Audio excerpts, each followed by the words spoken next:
कोल्हापूरच्या राजकारणात पुन्हा एकदा खळबळ उडाली आहे आणि त्याचं कारण आहे गोकुळचे अध्यक्षपद। कोल्हापूर जिल्हा दूध उत्पादक सहकारी संघ अर्थात गोकुळच्या अध्यक्ष निवडीवरून गेल्या काही दिवसांपासून चर्चेचं गुऱ्हाळ सुरूच होतं। अध्यक्ष अरुण डोंगळे यांनी राजीनामा देण्यास नकार दिल्यानंतर गोकुळमध्ये सत्ताकारण चांगलंच पेटलं होतं। त्यामुळे अध्यक्षांची माळ कोणाच्या गळ्यात पडणार याची चर्चा सुरू होती। दरम्यान 2-3 दिवसांपूर्वी सर्वसहमतीने शशिकांत पाटील यांच्या नावावर शिक्कामोर्तब झाल्याची चर्चा रंगली असतानाच पुन्हा एकदा गोकुळच्या अध्यक्ष निवडीमध्ये ट्विस्ट आला।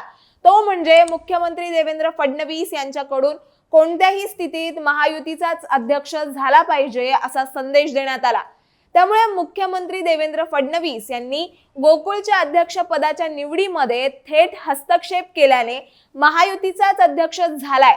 यामुळे सर्व चर्चांना पूर्णविराम मिळाला असून वैद्यकीय शिक्षण मंत्री हसन मुश्रीफ यांचे चिरंजीव गोकुळ संचालक नवीद मुश्रीफ यांची अध्यक्षपदी निवड करण्यात आली आहे। दरम्यान नवीद यांच्या निवडीला हसन मुश्रीफ यांनी विरोध केला होता, मात्र त्यांच्याच नावावर आता शिक्कामोर्तब करण्यात आलाय। त्यामुळे गोकुळमध्ये राज्य पातळीवरील हस्तक्षेप दिसून आलाय। मुळात हा विजय कसा झाला आणि मुख्यमंत्री देवेंद्र फडणवीस यांनी नवीद मुश्रीफ यांच्या नावावर आग्रह का धरला याबद्दल सविस्तर जाणून घेऊयात या व्हिडिओच्या माध्यमातून। त्यासाठी व्हिडिओ शेवटपर्यंत नक्की बघा।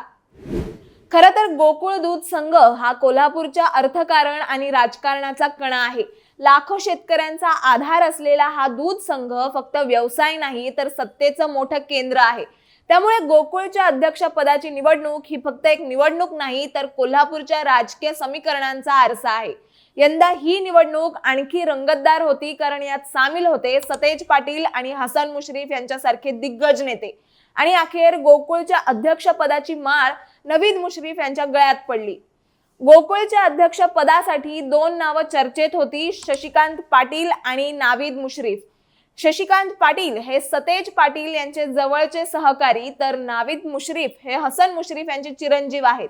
या निवडणुकीत काँग्रेसचे सतेज पाटील आणि अजित पवार गटाचे हसन मुश्रीफ यांच्यात वर्चस्वाची लढाई स्पष्ट दिसली।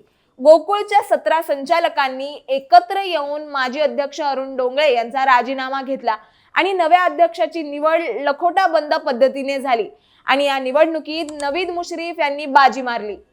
पण प्रश्न असा आहे, गोकुळच्या अध्यक्षपदाचं राजकारण इतकं महत्त्वाचं का आहे? तर गोकुळ हा फक्त दूध व्यवसाय नाही तर कोल्हापूरच्या स्थानिक स्वराज्य संस्थांच्या निवडणुकींची तयारी आणि राजकीय प्रभावाचा खेळ आहे।